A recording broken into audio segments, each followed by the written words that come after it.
pessoal, essa é a nossa última aula aí do curso de ajustagem, né? E hoje nós vamos falar sobre a operação de rosqueamento, beleza?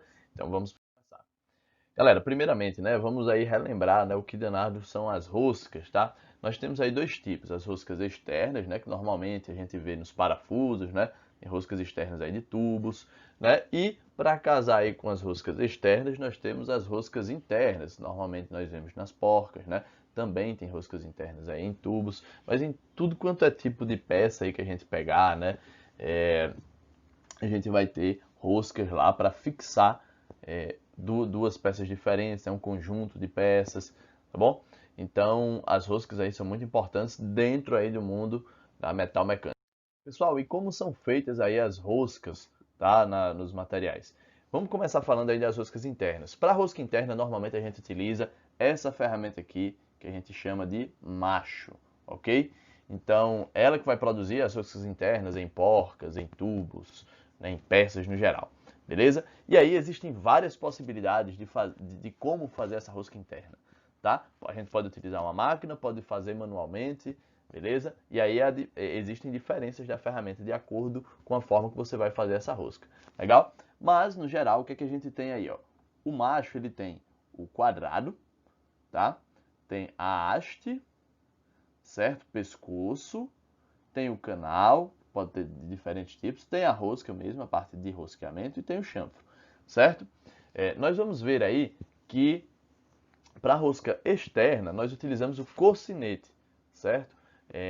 E só que é o seguinte, para a rosca externa você tem outros métodos também de fazer a rosca, tá? Não precisa necessariamente utilizar o cocinete. Já para a rosca interna, independente da máquina que você vai utilizar, normalmente você utiliza sim o macho, ok? Seja numa furadeira, seja manualmente, certo? Seja numa CNC, legal? Então, ó, de acordo ali com o tipo de rosqueamento, né, interno que você vai fazer, você tem os diferentes tipos de machos. Então aqui eu coloquei mais para a gente ver aí que, dependendo da finalidade, você tem machos diferentes. Nós temos normalmente aí os machos manuais, que vem em conjunto de 2 ou 3 machos, né? Temos os machos máquina, né? Normalmente um só para cada aplicação. Machos para porcas, né? Já são um pouco mais compridos, aí vejam o tamanho da haste dele como muda, né, machos especiais, né? Então, para determinadas aplicações, você vai utilizar machos diferentes, legal? Galera, e a especificação do macho? Então, essa especificação que eu estou colocando aí é de um determinado fabricante, retirada de um catálogo, para a gente entender. Ó. Cada empresa pode especificar a sua maneira, porém existe uma certa semelhança nas especificações. Abaixo aqui nós temos um exemplo. Ó. Então é mais para a gente entender quais são as partes até de um macho. Olha só, aqui 250/1 é a referência, né? Da determinada marca. Pote, ó, ponta helicoidal. Estão vendo aqui, ó? Então é o tipo do macho, né? Esse é de ponta helicoidal. Você teria também o SFT ali, canal helicoidal, teria também o MT, de canal reto. Legal? E aí você tem a norma, né, cujo a fabricação daquele macho seguiu as especificações, beleza? A bitola do macho, aqui no caso M10, então M10 nesse caso significa métrica com 10 milímetros, tá? Vai ser uma rosca, né, com um diâmetro de 10 milímetros. Legal? Então, ó, se refere ao diâmetro do macho, exemplo, M10, M8/1, né, que ali no caso seria o passo, tá bom? Então, dependendo do tipo de rosca, você vai mudar isso aí também. 6H aqui é a tolerância, né, é a tolerância de rosca do macho. OX, tratamento superficial, é o tratamento de cobertura da ferramenta, beleza? Então, isso aí também vai variar bastante.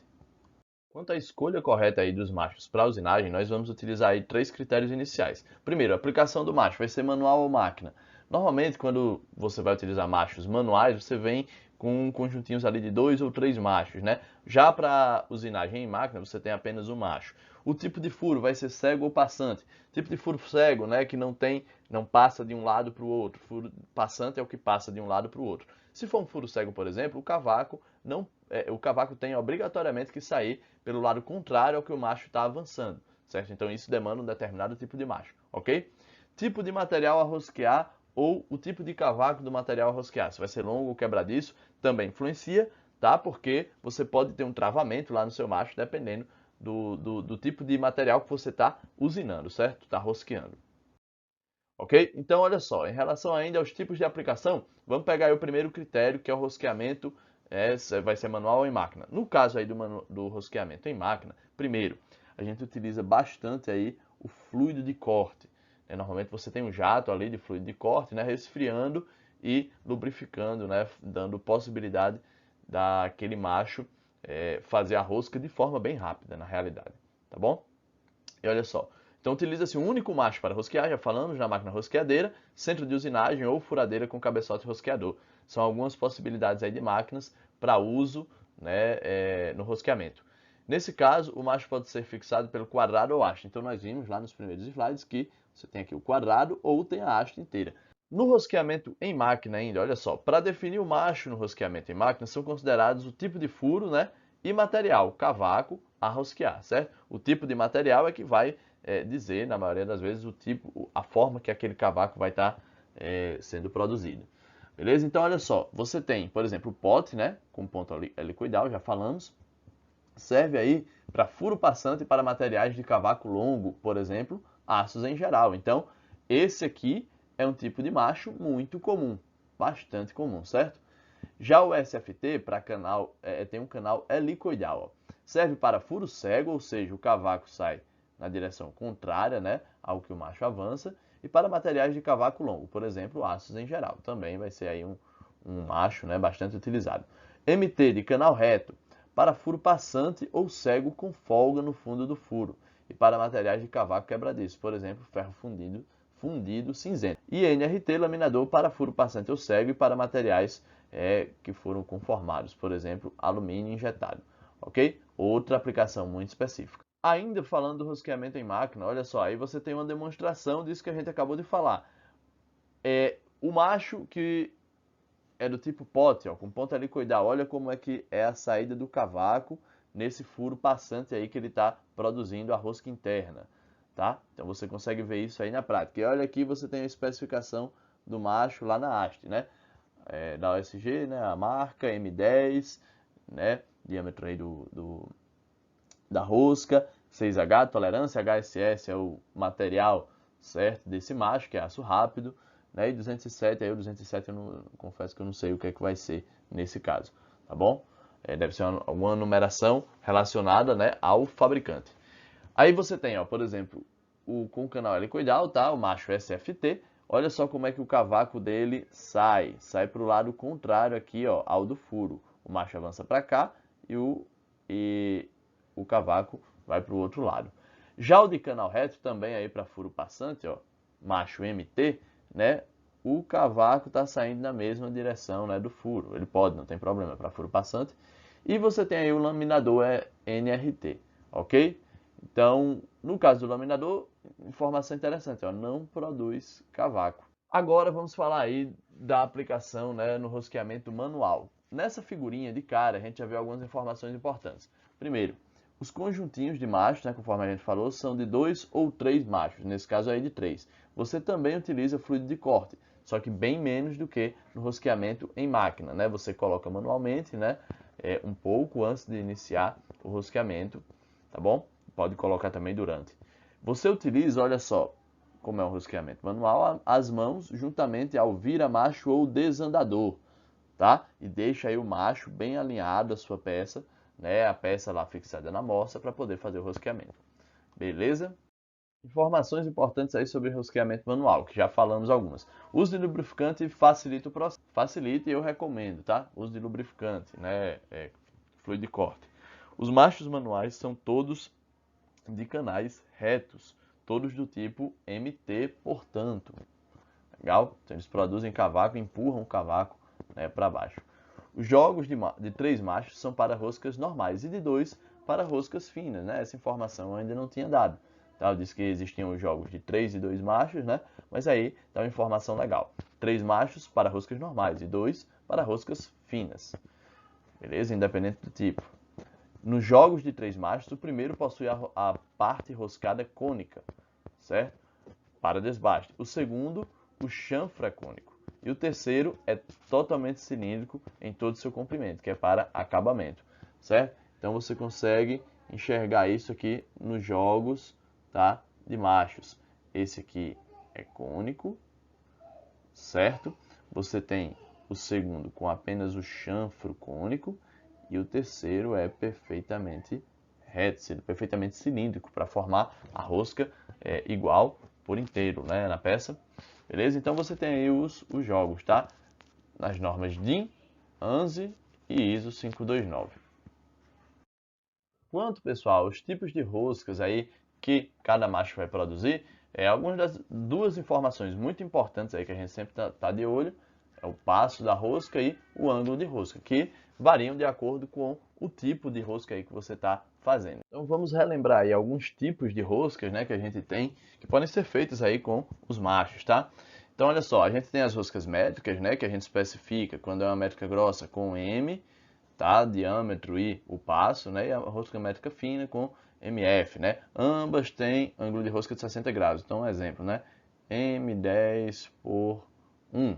Né? Então, você tem uma rosca métrica grossa, né? Com 10 milímetros de diâmetro por 1 milímetro de passo, beleza? Então, entre uma crista e outra aí dos filetes, você tem 1 milímetro. Aí você tem as roscas BSW, né? Em inglês, aí você especifica com o W. A unidade de medida vai ser em polegadas, aí o passo já vai ser em fios por polegada. Então, por exemplo, 10 fios por polegada, né? 10 filetes por polegada e o ângulo de rosca de 55 graus. Mesma coisa para as roscas BSP, né? A gente também tem 55 graus aí, né? E a especificação é com o G maiúsculo, tá? E aí a gente tem as roscas unificadas, tá? O NC, o NF, né? Então, é a mesma coisa, só que você muda de novo o ângulo de rosca, né? Vai lá para 60 graus, assim como as roscas métricas. Só que aí você especifica em polegadas e o passo em fios por polegada, ok? Tanto na UNC quanto na UNF. E tem roscas NPT também. Na verdade, pessoal, tem uma variedade aí de tipos de rosca. Então esse quadrinho aí é mais para relembrar, né, os tipos principais que a gente utiliza, ok? E agora em relação ao rosqueamento manual externo, qual é a ferramenta que a gente usa? Galera, aqui a gente utiliza o cocinete, beleza? Cocinete. Então, é uma ferramenta que vai servir para rosqueamento manual externo e a gente faz também o rosqueamento manual externo de outras formas, tá? Existe maquinário que vai fazer um rosqueamento externo, né, através de pentes aí, parecido com um cocinete, né? Na verdade é um cocinete em forma de pente. São outras ferramentas que fazem também o rosqueamento externo, né, de uma forma diferente aí, que a gente faz com o cocinete. Então, galera, falando aí dos cocinetes, né, a ferramenta para fazer o rosqueamento manual externo, nós temos alguns tipos diferentes. Olha só, aqui a gente tem o cocinete, né, redondo aberto. Então, você tem aí uma abertura no cocinete, que serve para dar uma variada no diâmetro, né, e para facilitar o início do rosqueamento em uma determinada barra, que nesse caso, ó, quando a barra não é calibrada, certo? Quando a haste não é calibrada. Então, ó, facilitando o início da rosca em parafusos ou eixos com diâmetros não calibrados. Beleza? Então, essa abertura, né, facilita isso aí. Você tem também o cocinete redondo fechado, esse não tem nenhuma abertura, ele é rígido, é mais fácil até de quebrar, tá? Não permite regulagem, possibilitando a execução de roscas normalizadas e calibradas. Exige que o diâmetro do parafuso, né, ou do eixo, ou da haste que você vai rosquear, né, seja compatível com o do cocinete, pois do contrário corre-se o risco de os filetes serem danificados devido ao excesso de material a ser tirado quando o diâmetro do material for maior que o ideal, né? E de danificar também a ferramenta que é o cocinete.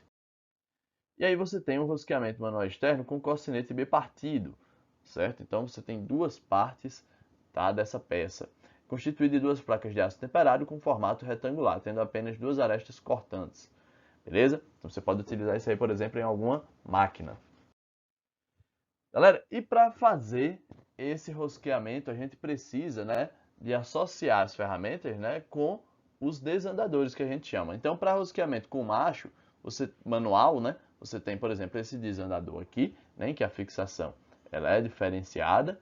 Esse aqui é um desandador onde você faz a fixação aí pelo quadrado, né, do seu macho, tá bom?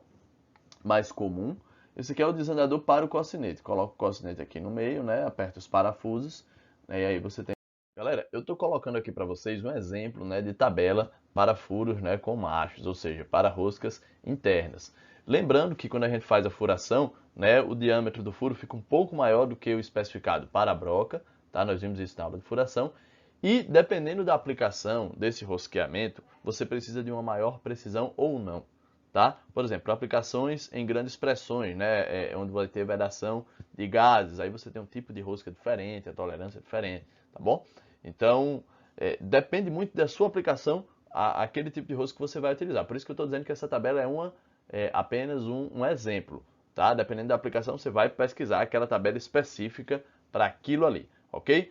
Então, olha só, mas pegando como exemplo, a gente vai variar, né, o diâmetro do furo de acordo com o material da broca, por exemplo. Então, diâmetro da broca, se ela for de aço rápido, tá? Você vai utilizar para uma M2 uma broca de 1,6 milímetros de diâmetro. Se ela for de metal duro, né, para uma broca métrica aí de 2 milímetros, para um furo de 2 milímetros, né, métrico, vai ser 1,65 o diâmetro da broca, ok? Então, varia de acordo com o material da broca, de acordo com a rosca que você vai utilizar, né, a especificação da rosca. Só lembrando o seguinte, o furo ele tem que ser de fato menor, né, do que aquela especificação daquele macho. Então, se o macho é um macho M10, olha só, ó como vai ser o seu furo. Se for feito com uma broca de aço rápido, vai ser uma broca de 8,5 milímetros de diâmetro. Se for de metal duro, com uma broca de 8,7. Mas vejam que, de qualquer forma, o diâmetro é menor do que a especificação lá da nossa rosca. Por quê? Porque você tem a altura da rosca ali, né, que você tem que colocar posteriormente, né? Então, o diâmetro do furo, né, métrico 10, é diferente do furo que você vai fazer com a broca, tá? Tem que lembrar disso. Se você pegar, meu furo vai ser M10, minha rosca vai ser M10. Vou utilizar aqui uma broca de 10 milímetros, porque aí vai dar certo. Vai dar errado, tá, pessoal? É uma coisa que a galera faz demais, tem que prestar atenção nas tabelas e na aplicação. Mesma coisa aí, né, para as roscas externas. A barra, ela tem um diâmetro um pouco menor do que a especificação da rosca. Então, vamos pegar aí uma rosca M10 de novo. Olha só, uma rosca M10 com passo de 1,5, por exemplo, né, você vai ter um diâmetro de barra máximo, nesse exemplo, né, de 9,87. Nem sei qual era a aplicação aqui nessa tabela, no caso, né? E o mínimo seria 9,74, tá? Então, digamos que seja para aços comuns, tá? Essa tabela aí, você utilizaria hastes, né, desses tamanhos, certo? Entre 9,74 e 9,87 para fazer um rosqueamento M10, ok? Né? Você sabe ali que tem a altura, né, da crista da sua rosca até o vale da sua rosca tem uma determinada dimensão e isso deve ser levado em consideração no rosqueamento, beleza? E aí, galera, para fazer esses cálculos, hoje em dia é mais fácil utilizar os aplicativos, os sistemas, né, os softwares para cálculo de roscas, tá bom? Então no celular você consegue fazer aí, pegar os cálculos de roscas aí, isso é um exemplo, tá? Esse calculador oficial da GSR é um exemplo aí de calculador de rosca que você não precisa estar quebrando a cabeça com isso, tá? Se não, se você quiser quebrar realmente a cabeça com isso, você pode utilizar algumas equações como essa aqui, ó. O diâmetro da haste, no caso aí para rosqueamento externo, vai ser igual ao diâmetro nominal da rosca, né? Então, por exemplo, o M10 seria o 10, né? Menos o passo da rosca dividido por 10. Então, digamos que seja um M10 com 1,5 de passo de rosca. Então, seria 10 menos 1,5 dividido por 10, né? 0,15. Então, 10 menos 0,15, 9,85. Legal? Seria o diâmetro da sua haste. Ok? Mas eu indico que vocês utilizem os sisteminhas, né? Hoje em dia fica um pouquinho mais fácil, né? A gente utilizar a tecnologia que a gente tem para fazer as coisas um pouco mais rápidas. Para finalizar aí a nossa videoaula, galera, eu gostaria só de comentar sobre os verificadores de roscas, né? Depois que você termina de produzir a rosca, você pode utilizar um verificador de rosca como esse aqui, certo? Ou até mesmo pode utilizá-lo, né, para verificar qual era a rosca ali de um determinado equipamento, né, que quebrou, de um parafuso que quebrou. Você pode verificar com o verificador de rosca e produzir outro igual, né? Pode utilizar também, ó, o paquímetro, certo? Da maneira como está sendo mostrada, tá? Com essas orelhas, tá? Então é isso, galera. Verificação de rosca, o método mais utilizado é realmente com os verificadores, mas você pode utilizar também o paquímetro. Por hoje é só, galera. Até mais.